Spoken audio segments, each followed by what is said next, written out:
પાઠ 16 સિંહની દોસ્તી.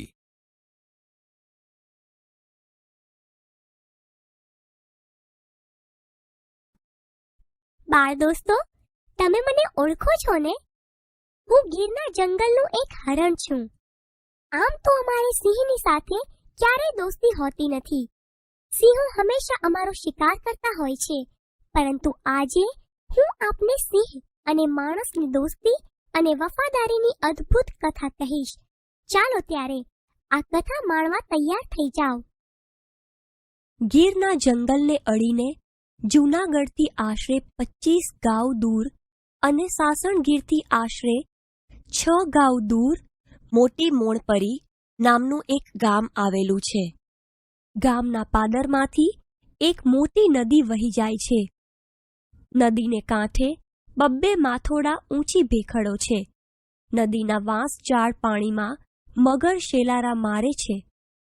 સુરતના સીમાડે આવેલા આ મોણપરી ગામે માત્રાવાળા નામે દરબાર રહે. નદીને કાંઠે માત્રાવાળાની સોનાના કટકા જેવી જમીન આવેલી છે. ચોમાસું પૂરું થયું છે. જોઈને આંખો ઠરે તેવો મોલ ખેતરમાં ઊભો છે. લોકો લણણીના કામે લાગ્યા છે. આવા એક દિવસે નમતા બપોરે દરબાર માત્રાવાળા ખાટલો ઢાળીને ખેતરમાં બેઠા છે. કુદરતે છૂટે હાથે વેરેલી સુંદરતાને દરબાર આંખો ભરીને પી રહ્યા છે. એકાએક દરબારની નજર નદીના ઘૂના પર પડી. સામેથી સિંહ અને સિંહણનું બેલાડ ચાલ્યું આવે છે. બેપરવાઈથી ચાલ્યા આવતા આ રાજા રાણીને દરબાર જોઈ રહ્યા. સિંહ અને સિંહણ પાણી પીવા ઉતર્યા, પણ ત્યાં તો ઓચિંતો પાણીમાં ખળભળાટ થયો. એક પ્રચંડકાય મગર નદીના છીછરા પાણીમાં આવ્યો અને સિંહણને પીઠલીનો ફટકો મારીને ઊંડા પાણીમાં ખેંચવા લાગ્યો. સિંહણે કાળના પંજામાંથી પોતાની જાતને ખેડાવવા માટે ભારે મથામણ કરી, પણ એની કાળી આવી નહીં. મગર સિંહને પાણીમાં ખેંચી ગયો. સિંહ પોતાની રાણીને બચાવવા થોડે સુધી પાછળ પાછળ ગયો, પણ જંગલનો રાજા પાણીમાં લાચાર હતો. સિંહ પાછો આવીને હતાશ થઈને નદીની વેકૂરમાં બેસી ગયો. એના મોઢા પરની વેદના દૂરથી વર્તાઈ આવતી હતી. દરબાર ક્યારના આ દ્રશ્ય જોઈ રહ્યા હતા. સિંહ હવે શું કરશે એ જોવા જાણવાની એમની ઈચ્છા હતી. એમણે એમના માણસોને કહ્યું, તમ તમારે સૌ જાઓ. સિંહણના મોતનું વેર સિંહ કેવી રીતે વાળે છે એ મારે જોવું છે. મારા માટે વાળું અહીં લેતા આવજો. સિંહ નદીનો કાંઠો છોડી ક્યાંય ગયો નહીં. રાત આખી નદીના ખળખળ વહેતા પાણી સામે એ સૂનમૂન બનીને બેસી રહ્યો. માત્રાવાળા પણ એ વિજોગીને જોતા બેઠા રહ્યા. દરબારના મનમાં વારે વારે વિચાર આવ્યા કરતો હતો, આ જનાવરને એકબીજા માટે કેવા હેતપ્રીત છે. આમ ને આમ 2-3 દી નીકળી ગયા. સિંહ ભૂખ્યો ને તરસ્યો નદીના ઘૂમરી લેતા પાણી સામે મીઠ માંડીને બેઠો રહ્યો. માત્રાવાળા પણ સિંહને જોતા જોતા ખેતરમાં જ રાત દી રહેવા લાગ્યા. સિંહ માટે એમના અંતરમાં વહાલ ઉભરાતું હતું. 2-3 દી થયા ને એક દી પાણીમાં ફરી ખળભળાટ થયો. સિંહ સાવધાન થઈ ગયો. માત્રાવાળા પણ અદ્ધર જીવે પાણી તરફ જોઈ રહ્યા. મગર ઊંડા પાણીમાંથી છીછરા પાણી તરફ આવી રહ્યો હતો. સિંહ ઊભો થયો અને મગરને લલચાવવા પાણીમાં થોડે સુધી આગળ ચાલ્યો ને પાણી પીતો હોય એવો ડોળ કરવા લાગ્યો. નવા શિકારની લાલચે મગર પણ વધુ ને વધુ છીછરા પાણીમાં આવવા લાગ્યો. સિંહ હુમલો કરવા માટે પૂરો સજ્જ થઈને ઊભો હતો. જેવો સિંહે મગરનો ભેગો થયો કે સિંહે પૂરી તાકાતથી હુમલો કર્યો, પણ મગરને જોડે કંઈ ઓછું ન હતું. પોતાની પૂંછડીથી સિંહને ભીડાવવા એણે પૂરતો પ્રયત્ન કર્યો. 2 બળવાન જીવો જાનની બાજુ લગાવીને લડી રહ્યા હતા. ઘડીકમાં મગર સિંહને પાણી તરફ ખેંચતો તો ઘડીકમાં સિંહ મગરને રેતી તરફ ઘૂસણતો હતો. ગામના લોકો પણ ખબર પડતા વેત રૂવાડા બેઠા કરી દેતું આ દ્રશ્ય જોવા સીમમાં દોડી આવ્યા હતા.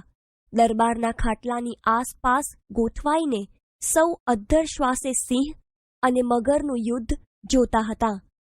આશરે 1 કલાક સુધી આ જીવસકસકનો જંગ ખેલાયો. આખરે સિંહ જીત્યો. મગરને મારીને એણે સિંહણના મોતનો બદલો લીધો, પણ આખા શરીરે એ લોહી લુહાણ થઈ ગયો હતો. પાણીની બહાર નીકળ્યો કે તરત જ એ ઢગલો થઈને ઢળી પડ્યો. દરબાર માત્રાવાળા શૂરવીર હતા. પશુઓ પ્રત્યે એમને અપાર પ્રેમ હતો. આ બહાદુર અને પ્રેમાળ જાનવર માટે એમના દિલમાં માયા બંધાઈ ગઈ હતી. સિંહને આમ ઢળી પડતો જોઈ એમનું હૃદય દ્રવી ઉઠ્યું. જ્યાં સિંહ પડ્યો હતો ત્યાં જવા એ ઊભા થયા. ગામ લોકોએ એમને વાર્યા, પણ દરબારે કોઈનું કહેવું માન્યું નહીં. નદીની ઊંચી ઊંચી ભેખડો ઉતરીને એ સિંહ પાસે પહોંચ્યા. ત્યાં જઈને એમણે સિંહના જખમ સાફ કર્યા. વનસ્પતિના પાંદડા વાટી જખમ પર પાટા બાંધ્યા. સિંહના શરીર પર શીતળ જળનો છંટકાવ કર્યો. થોડી વારે સિંહે સહેજ આંખો ખોલીને જોયું. એક પ્રેમાળ માનવી એની સેવા ચાકરી કરી રહ્યો હતો. સિંહ ક્યાંય સુધી આંખો મીચીને પડ્યો રહ્યો. પોતાની હાજરીની સિંહને જાણ થયા છતાં એણે હુમલો કરવાનો પ્રયત્ન ન કર્યો. એટલે દરબારને એના પર ભરોસો બેસી ગયો. થોડી વારે સિંહ પૂરેપૂરો ભાનમાં આવી ગયો. ઊભોય થયો, પણ એના શરીરમાં તાકાત રહી નહોતી. એ ફરી પાછો ફસડાઈ પડ્યો. દરબારે એક વાસણ મંગાવી એમાં પાણી ભરી સિંહના મોઢા આગળ ધર્યું. સિંહે થોડું પાણી પીધું ને પાછો સૂઈ ગયો. દરબારે પૂરી ધીરજથી થોડા દિવસ ઊભા પગે સિંહની સેવા ચાકરી કરી. દરબારના પ્રેમ અને સેવાથી સિંહ સાવ સાજો થઈ ગયો. પોતાને નવી જિંદગી બક્ષનારનો ઉપકાર સિંહ કેમ ભૂલે? એ તો માત્રાવાળાનો પરમ મિત્ર બની ગયો. દરબાર જ્યાં જાય ત્યાં સિંહ સાથે ને સાથે. દરબાર ખેતરે જાય ત્યારે સિંહ એમની સાથે ખેતરે જાય. દરબાર ખેતરેથી ઘેર આવે ત્યારે સિંહ પણ એમની સાથે પાછો ઘેર આવે. ભૂખ લાગે ત્યારે એ શિકાર કરવા જંગલમાં જાય, પણ વળી પાછો દરબાર પાસે આવતો રહે. આ રીતે થોડો વખત ચાલ્યા પછી એ દરબારને ઘેર જ રહેવા લાગ્યો. ઘણા ઘરોમાં કૂતરાની ચોકી તો હોય, પણ દરબારને ત્યાં તો સિંહની ચોકી. એકવાર દરબારના ઘરમાં ખાતર પાડવાના ઈરાદે ચોર ઘૂસ્યા. દરબાર ફળિયામાં ઢોલિયો ઢાળીને સૂતા હતા. સિંહ ઢોલિયાની નીચે સૂતો હતો. સહેજ સંચળ થતાં જ સિંહ જાગી ગયો ને ચોર પર ત્રાટક્યો. એક બે તો ત્યાં જ પૂરા થઈ ગયા ને બાકીના ઘાયલ થઈને ભાગ્યા. આ વાતને ઘણા વર્ષ વીતી ગયા. માત્રાવાળા અને સિંહની દોસ્તી કાયમ ટકી રહી. એકવાર દરબાર માત્રાવાળા બીમાર પડ્યા. સિંહ એમના ઢોલિયાથી ઘડીભર પણ આગો પાછો ન થતો. દરબાર એ માંદગીમાંથી ઉઠ્યા નહીં. એમના મૃત્યુથી ગામ આખું શોકમાં ડૂબી ગયું.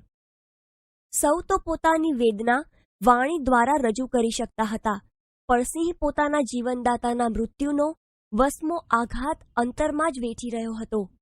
તે દી કોઈ દિવસ ન જોયું હોય તેવું કૌતુક સૌએ દીઠું. દરબારની સ્મશાન યાત્રામાં સિંહ પણ જોડાયો. સૌ સ્મશાને પહોંચ્યા. ચિતા પર દેહને મૂકીને અગ્નિદાહ દીધો. સિંહ દરબારની બળતી ચિતા સામે જોતો બેઠો હતો. દરબારના મૃત્યુની વેદના તો સૌને હતી જ, પણ આ જાનવરની વેદના જોઈ સૌની આંખો વધુ ભીની થઈ. અગ્નિ સંસ્કારની ક્રિયા પૂરી કરી સૌ ગામમાં પાછા વળ્યા. સિંહ જંગલ તરફ ચાલતો થયો. હવે ગામમાં જવાની એને કોઈ જરૂર નહોતી. જેને માટે એ ગામમાં રહેતો હતો તે હવે ત્યાં નહોતા. આ સિંહનું પછી શું થયું એની કોઈને કશી ખબર નથી.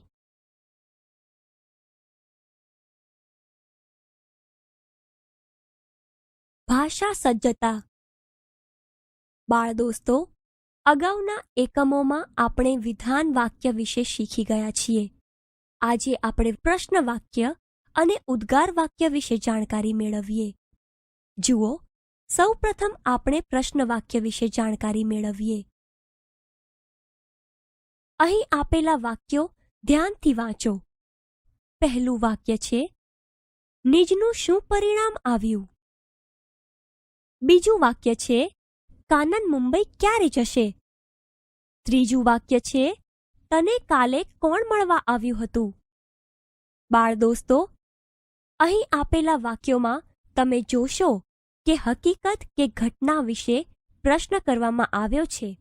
એટલે કે જ્યારે જે વાક્યમાં હકીકત કે ઘટના વિશે પ્રશ્ન પૂછવામાં આવ્યો હોય ત્યારે તે વાક્ય પ્રશ્ન વાક્ય છે એમ કહેવાય. બાળ દોસ્તો, આવા પ્રશ્ન વાક્યોની રચના કરવા માટે શું, કોણ, કયું, ક્યારે, કેમ, કોને, ક્યાં વગેરે જેવા પ્રશ્નાર્થ સૂચક શબ્દોનો ઉપયોગ થાય છે. જ્યારે કેટલાક વાક્યોમાં આવા પ્રશ્નાર્થ સૂચક શબ્દો વાપર્યા વિના પણ પ્રશ્ન વાક્ય બનાવી શકાય છે. જેમ કે તે પુસ્તક વાંચે છે? તમે કાલે આવ્યા? બાળ દોસ્તો, આ બંને વાક્યોમાં તમે જોશો તો એક પણ પ્રશ્નાર્થ સૂચક શબ્દ વપરાયો નથી. છતાં પણ આ બંને વાક્યોમાં હકીકત કે ઘટના વિશે પ્રશ્ન પૂછવામાં આવ્યો છે. તેથી તે બંને પ્રશ્ન વાક્ય છે એમ કહેવાય. બાળ દોસ્તો, આવા પ્રશ્ન વાક્યોને અંતે હંમેશા પ્રશ્નાર્થ ચિહ્ન જ મૂકવામાં આવે છે, જે પ્રશ્ન વાક્યની ઓળખ સૂચવે છે. બાળ દોસ્તો, હવે આપણે ઉદ્ગાર વાક્ય વિશે જાણકારી મેળવીએ. અહીં આપેલા વાક્યો ધ્યાનથી વાંચો. પહેલું વાક્ય છે વાહ, કેટલું સુંદર દ્રશ્ય. બીજું વાક્ય છે આજે આપણે કેવું મધુર ગીત સાંભળ્યું. ત્રીજું વાક્ય છે ઓહ, કેવો વિરાટ પર્વત. બાળ દોસ્તો, અહીં આપેલા વાક્યો વાંચતા તમે આશ્ચર્યનો ભાવ અનુભવશો. એટલે કે જ્યારે જે વાક્યમાં હકીકત કે ઘટના વિશે અચરજ, આશ્ચર્ય, નવાઈ, શોક, હર્ષ, ઉલ્લાસ વગેરે જેવી લાગણીઓ પ્રગટ થતી હોય ત્યારે તે વાક્ય ઉદ્ગાર વાક્ય છે એમ કહેવાય. બાળ દોસ્તો, આવા ઉદ્ગાર વાક્યોમાં અરે, અહા, ઓહ, વાહ, ઓહોહો વગેરે જેવા ઉદ્ગાર સૂચક શબ્દોનો ઉપયોગ થતો હોય છે. બાળ દોસ્તો, આવા ઉદ્ગાર વાક્યોમાં તમે જોશો તો ઉદ્ગાર સૂચક શબ્દ પછી અથવા ઉદ્ગાર વાક્યને અંતે ઉદ્ગાર ચિહ્ન કે આશ્ચર્ય ચિહ્ન મૂકવામાં આવે છે, જે ઉદ્ગાર વાક્યની ઓળખ સૂચવે છે.